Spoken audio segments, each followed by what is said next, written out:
Na tatizo la jinsi baadhi ya wajasiriamali wanavyofanya uamuzi wa kuchagua biashara ya kuanzisha. Sasa usipokuwa makini hapa, unaweza ukajikuta unaingia kwenye changamoto nyingi unapoanzisha biashara bila kufuata taratibu zinazokubalika. Mimi ni mtangazaji wa kipindi cha Dira ya Ujasiriamali, Ali Mwambola. Sasa hebu tuangalie ni mambo gani muhimu ya kutafakari na kutekeleza wakati unataka kuanzisha biashara. Unajua kuna baadhi ya watu wanaanzisha biashara, sasa sijui niseme kwa miemko au kwa kufuata tu mkumbo, kwa sababu unakuta mtu anakuambia nimeona jirani yangu au ndugu yangu wameanzisha biashara ya nguo na anafanya vizuri. Kwa hiyo anasema inaelekea biashara ya nguo inalipa. Sasa hayo ni makosa. Usiamue kuanzisha biashara kwa sababu umeona fulani anafanya biashara na amefanikiwa, basi na wewe unakurupuka unasema unataka kuanzisha hiyo biashara. Ukifanya hivyo unaweza ukajikuta unakumbana na changamoto mbalimbali na mwisho unajuta kwa nini ulifanya huo uamuzi. Sasa kuna mambo mengi ambayo inabidi kuyatafakari na kuyatumia unapoanzisha biashara. Sasa kwa kuwa kipindi kina muda mfupi, mimi nitakuwa nakwenda hatua kwa hatua ili tuweze kuona tunafika wapi. Sasa leo nitazungumzia msukumo wa kuanzisha biashara. Manake ni kuwa kigezo kimoja hapo ambacho kinaweza kukufanya wewe ufanye uamuzi wa kuanzisha biashara ni kuwa na msukumo. Unapokuwa na msukumo, huo msukumo unaweza kukusaidia kuanzisha biashara ambayo inaweza ikawa na mafanikio. Sasa kwenye msukumo kuna mambo kama manne hivi ya kuangalia. Kwanza ni unakuwa na msukumo wa kutaka kujitegemea mwenyewe. Yaani hutaki mambo ya kuajiriwa na watu wengine. Sasa huo ni msukumo ambao unakufanya unaamua kuanzisha biashara. Sasa kama umeamua kuwa mimi sasa hivi nataka nijiajiri mimi mwenyewe badala ya kuajiriwa. Sasa huo msukumo unaweza ukakusaidia kama ni moja ya jambo ambalo linaweza likakusaidia kupata mafanikio. Kwa hiyo moja ni kuwa na msukumo wa kusema mimi nataka nijiajiri mimi mwenyewe. Msukumo wa pili ni swala la kusema kuwa nataka nifanye kazi nikiwa nyumbani.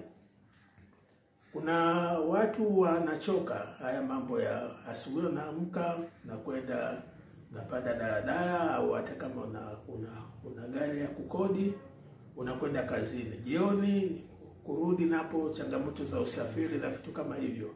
Sasa kuna wengine wanasema huu mfumo au huu taratibu wa kuajiriwa na mtu mwingine inawezekana hata serikali au mashirika hataki.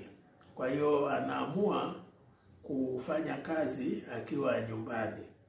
Sasa huo ni msukumo mwingine wa kusema kuwa mimi nataka nifanye kazi nikiwa nyumbani badala ya kutoka na kwenda sehemu nyingine kwa ajili ya kufanya kazi.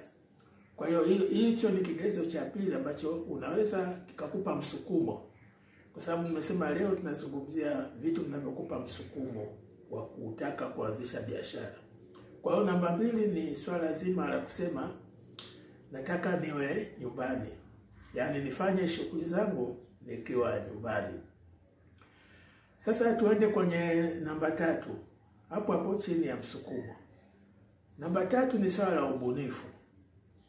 Unaweza ukawa katika utafakari mambo mbalimbali ukabuni aina ya biashara ambayo unataka kuianzisha. Sasa hapo itakupa msukumo kwa sababu umebuni aina fulani ya biashara unataka kuanzisha. Hii inakupa msukumo kwa sababu muda wote utakuwa unafikiria jinsi ya kufanya hivi, nifanye hivi, nifanye hivi. Kwa hiyo nayo inaweza ikakupa hamasa au msukumo wa kufanikiwa katika kuanzisha biashara.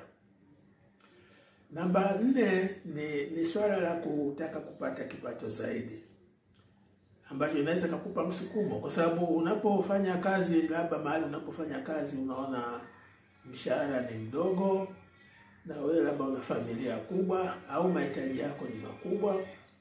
Sasa unaona kwa sawa, mimi nitaendelea na hiyo kazi, lakini nitaanzisha biashara nyingine pembeni ambayo itakuwa kama ninaongezea fedha katika shughuli zangu au katika njia kipato changu. Kwa hiyo unafanya uamuzi wa kuanzisha biashara ambayo unadhani itakusaidia kuongeza kipato. Kwa hiyo kule unapofanya kazi unaendelea kufanya kazi, ila unaanzisha biashara ni kama unasema kwa una supplement, unaanzisha biashara ya kuongezea kipato chako.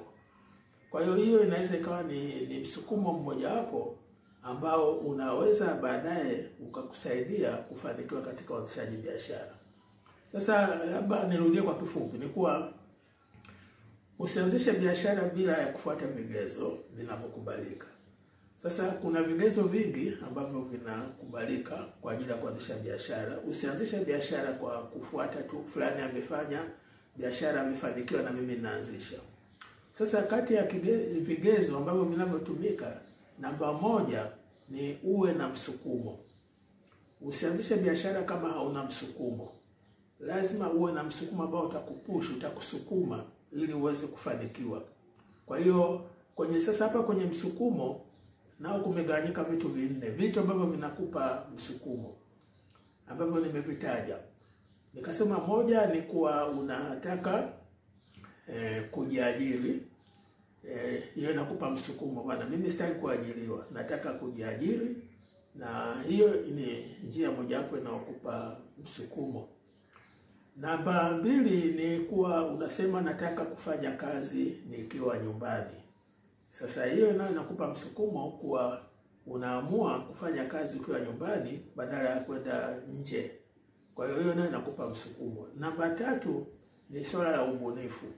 Ni kuwa unakuwa umebuni aina fulani ya biashara unataka kuanzisha. Kwa hiyo inakupa msukumo wa kutaka kufanikiwa katika hiyo biashara ambayo umebuni. Namba 4 ambayo ni ya mwisho katika hii sehemu ya msukumo ni swala zima la kusema kuwa unataka uanzishe biashara ili upate kipato zaidi. Kwa hiyo kama ulikuwa unafanya kazi mahali, huachi hiyo kazi, isipokuwa unaanzisha biashara nyingine ili upate kipato zaidi cha kuongezea. Kwa hiyo hii nayo inaweza kukupa msukumo. Kwa hiyo hayo ni mambo 4 ambayo yako chini ya msukumo.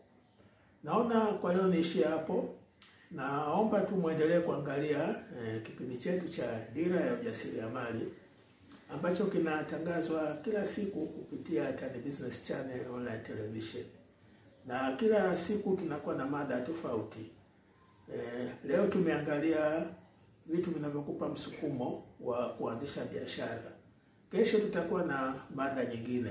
Kwa hiyo jiunge nasi kesho saa 3 usiku uone tuna mada gani. Naona niwashukuru na asanteni na karibu tena.